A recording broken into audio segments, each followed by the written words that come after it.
హైదరాబాదులో శ్రీ షిరిడి సాయి భక్త బృందము అన్నదాన కార్యక్రమము జరుగుతున్నటువంటి స్థలం.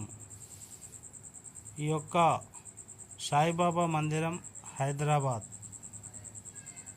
ప్రతి గురువారం రోజు భక్తులందరికీ ఇక్కడ అన్నదాన కార్యక్రమం చాలా చక్కగా జరుగుతుంది. మరి భక్తులందరూ కూడా మంచి భక్తితో సాయిరామ్ అంటూ వచ్చి అక్కడ భక్తి ప్రపత్తులతో ఆ సాయేశ్వరుని దర్శించుకొని తీర్థ ప్రసాదాలు తీసుకొని అన్నదానం కూడా తీసుకుంటారు. పెరుగన్నము చూడొచ్చు మీరు, పప్పు, అలాగే స్వీటు ప్రసాదము